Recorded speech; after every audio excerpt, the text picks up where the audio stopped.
papaltan ko ngayon ng battery itong aming solar flashlight na to. So matagal na siyang sira, hindi na gumagana. Kahit pa i-charge mo sa solar o kaya naman sa kuryente, talagang hindi na siya gumagana. At ang original battery nga pala nito ay lithium ion. Dito nakalagay sa ganito kalaking lalagyan. Lithium ion na naka 3.7 volts. Naka-parallel lahat. Tapos wala siyang kasamang BMS. So dito siya nakalagay.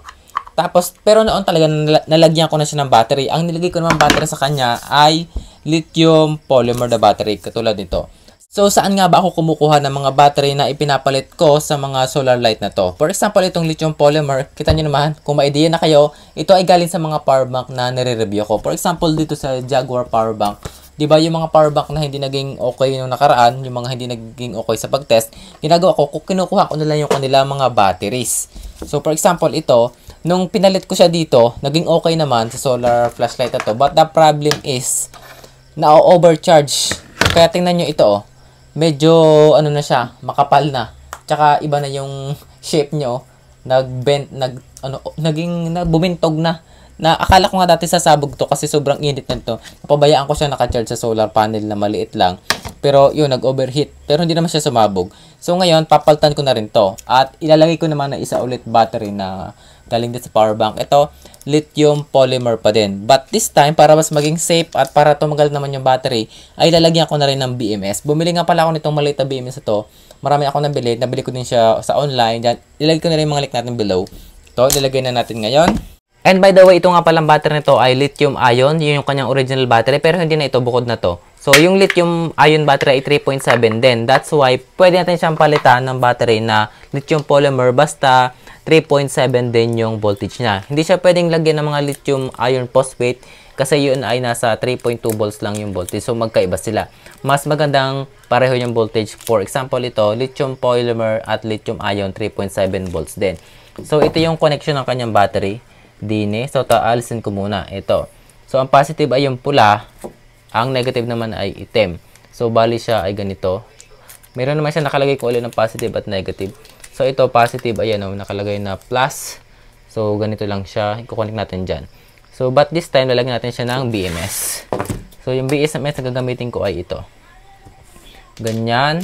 Ang positive dito ay ito. Ang negative naman ay ito. So, ang positive din ay baligtad. Magiging ganyan yung connection natin. Ganyan. Yan. So, hihinangan ko siya dito. So, ito lalagyan ko ng lid dito para dumikit lahat.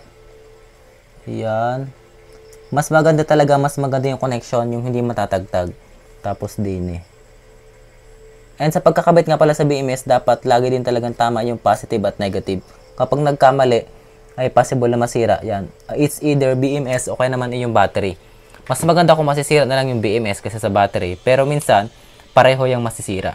Eto ngayon na ikabit ko na. So, i-check ko naman ngayon yung voltahe ng battery kung mayroon ba tong laman. So, eto, let's see natin. So, ang positive ngayon ay ito. Ito. Ang negative naman ay din kabila.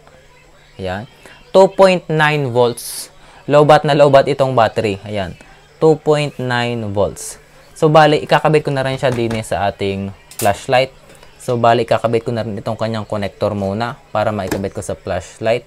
Sa paghihina nga pala, gumagamit ako ng soldering paste para mabilis siyang dikitan ng lid. So, ang ginagawa ko, ito, ilulublob ko siya dito ng konti lang, dinudot-dot ko. Tapos, sinasarahan. Paka-specific ha. Tapos, lalagyan natin ng lid. Minsan, dito ako naglalagay ng lid sa panghinang na rin, sa dulo. Ayan. Kapag nalagyan ko na, tapos, dikit ko dito, ayan. So, meron na siyang lid. And next naman yan, lalagyan ko din ng lid itong sa BMS natin. Sa circuit board. Ayan. Tapos, yung isa din. Kapag nalagyan na, saka ko siya ididikit dito. So, yung positive ay din sa bungad. Ayan. Yung negative naman ay din sa sunod. Din Ayan, okay na. So, ayan okay na yung connection natin ngayon. Ba't ba itong camera na ito hindi mag-focus? Ayan, malinaw na. Tapos, ito naman ikakabit ko na dito sa battery natin, sa terminal. Dito, isasuot ko na siya. So, ngayon, i-test muna natin kung gagana. Din Try natin. Ayan, umilaw. At mahina. Low ba talaga? Ito namang isa. Ayan. So, gumagana, mahina nga lang. Tapos ngayon ay ikakabit na natin dito sa lalagyan. Ayan, dito siya nakalagay. Tapos ay lalagyan ko na rin ng patungan. For extra protection nga pala guys, pwede natin siyang balutan ng kahit tape man lang. Pero hindi ko na siya lalagyan muna ng tape. Ganyan na lang muna sa ngayon. Tapos lalagyan ko nito. Ito ay nakalagay din para kapag nilagay ko na ito ay hindi siya magganon-ganon, hindi siya matatagtag. Pwedeng ganyan rin. Mas better kapag ganito.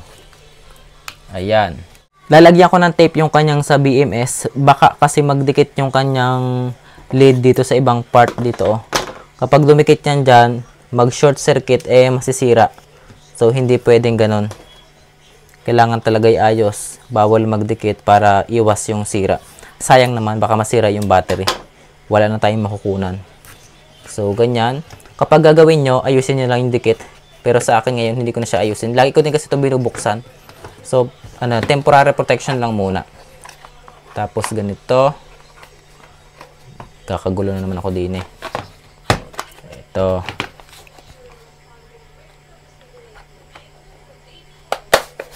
Ayan. So, test nga natin. Ayan, gumagana. Ayan. Tapos, ayusin ko na yung tornilyo. Babalik ko na. May mga tornilyo naman siya dito. Ere. So, bale, ito na ikabit ko na. Ayan, Yan, gumagana na siya. Tapos din ayan.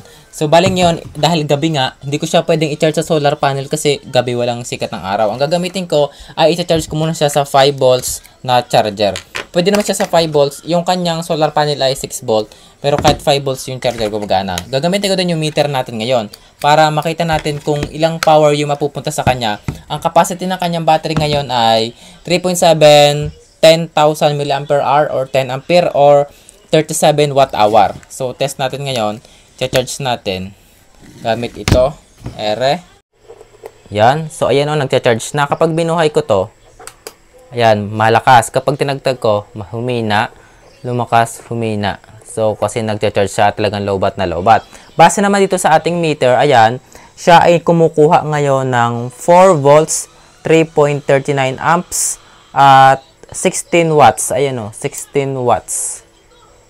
So, ngayon, hintayin natin siyang ma-full charge. Papatayin ko na muna. So, hayaan na muna natin siya hanggang ma-full charge. So, bali ngayon siya ay na-full charge na at base dito sa meter ay nakakuha siya ng 45 watt-hour. So, mataas na rin. Mas mataas siya sa 37 watt-hour. So, full charge na siya. So, bali ang charger nito ngayon ay ito ng solar panel na to na 10 watts, 6 volt. Nilagyan ko na lang siya ng 12 volts jack cable dito o yung 5.2 by 5.2 mm yung diameter para dito. So, ayan, nagcha-charge na. So, make sure lang talaga na ito ay nakatapat sa sikat ng araw o kaya naman ay sa labas ng bahay para mas malakas. Bali, ganyan lang sa kapag malakas yung sikat ng araw, nilalabas ko yung solar panel tapos yung flashlight naman kahit nasa loob lang para hindi naman siya mainitan. Tsaka hindi na rin siya umiinit katulad ng dati yung dito sa part na to. Dati nang walang BMS talaga umiinit yan tuwing katanghali ang tapat kapag malakas na yung sikat ng araw tapos full charge na yung battery. Pero ngayon okay na. Ayan So, bali dati ang battery nito ay lithium ion na nasa 6 ampere hour yata yun. Nalimutan ko na rin. Pero ngayon, napalitan ko na siya. Ang battery niya na ngayon ay lithium polymer na 10 ampere hour. Tapos, nilagyan ko din siya ng BMS. And para saan nga ba yung mga BMS na nilagay ko? Yung mga BMS na nilagay ko katulad nito, para yon sa protection niya sa overcharging tsaka sa over-discharging. Kapag kasi na-overcharge, lumalakas yung power, umiinit yung battery na overcharge. Minsan nga lumulobo pa katulad nito. Ito yung dati niyang battery, naglobo na. So, gumagana pa naman siya, pero syempre lobo na, hindi na rin okay yung kanyang performance. Tapos kapag na-over-discharge naman, kumbaga ginamit mo ng todo yung battery tapos low bata talaga, mga hanggang 0% pababa, masisira din yung battery, naglobo din. That's why important na lagyan natin ng BMS para sa mga battery. Dapat din yung BMS na gagamitin natin ay sakto sa kanya. Kung siya ay lithium polymer or lithium ion na 3.7 volts, yung gagamitin nating BMS ay para din sa 3.7 volts. So kung gusto niyo tingnan yung sample ng mga BMS tsaka yung mga battery gagamitin, naglalagay na ako ng link sa description below tsaka yung mga solar panel tsaka yung example nitong flashlight natin sa ating comment section tsaka sa ating description box below.